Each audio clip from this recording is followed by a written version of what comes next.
On January 23, 2002, Wall Street Journal reporter Daniel Pearl wrapped up his career. He had served as the paper's South Asia bureau chief, and his career ended tragically. He was abducted while investigating militant networks in Karachi, Pakistan.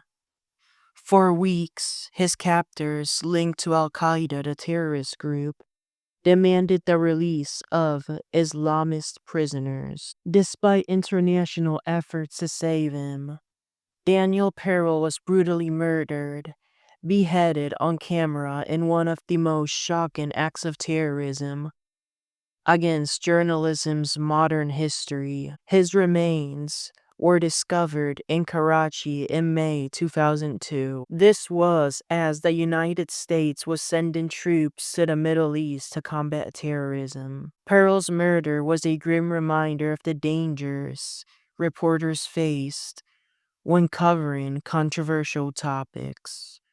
But his legacy inspired the creation of the Daniel Pearl Foundation, which continues to promote press freedom, cross-cultural understanding, and investigative journalism. His funeral memorials reflected both grief and admiration for his courage, with his ashes scattered in accordance with his family's wishes. Investigators tied the crime to a network of extremists.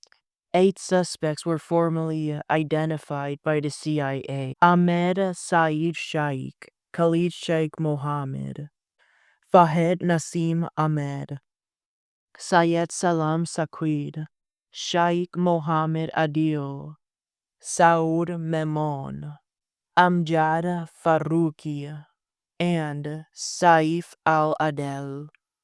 Several lower guards who took part in the killing were never identified, and most were killed later during U.S. bombing campaigns. Therefore, this is partially a cold case. The CIA, working with Pakistan's ISI and National Police, launched coordinated raids to track the suspects. 6 were captured alive.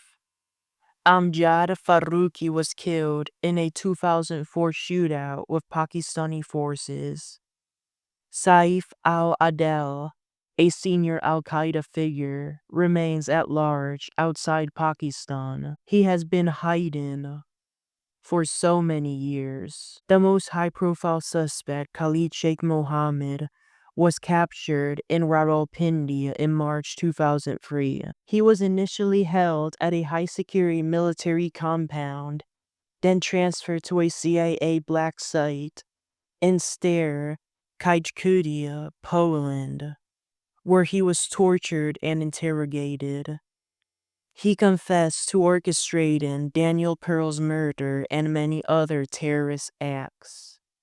Today, he remains at Guantanamo Bay, facing a military tribunal on terrorism charges, including 2,977 counts of murder tied to 9/11.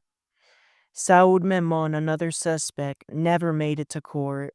He died in 2007 under mysterious circumstances while in custody, reportedly from neglect and illness. This brings on speculations regarding whether the CIA has been running their black site correctly. The first Pakistani suspects, Ahmed Omar Saeed Sheikh, Fahed Nasim Ahmed, Syed Salam Saqid, and Sheikh Mohammed Adil, appeared before Justice Safar Hussain Mirza of the Karachi Anti-Terrorism Court. Shaikh retained a private attorney, while the others were represented by court-appointed lawyers.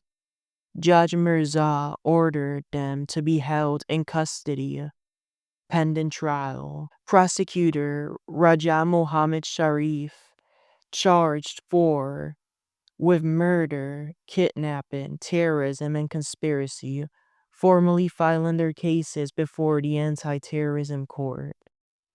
The trial began in 2002 inside Hyderabad Central Jail for security reasons. It was a bench trial presided over by Justice Mirza. In July 2002, Justice Mirza convicted all four on all charges and sentenced them to death. The four also got an additional 27 years in prison. Justice Mirza rejected defense motions to retry nor reconsider the verdicts, and the sentences would not be changed.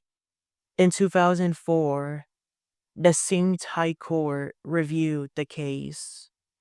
While it affirmed the convictions, it reduced the death sentences to life imprisonment, citing legal and procedural grounds. Since their arrest, the four Pakistani convicts have been housed primarily at the Karachi Central Jail, one of Pakistan's oldest and most secure prisons. During their 2002 trial, they were temporarily transferred to the Hyderabad Central Jail, where the court sessions were held under tight security.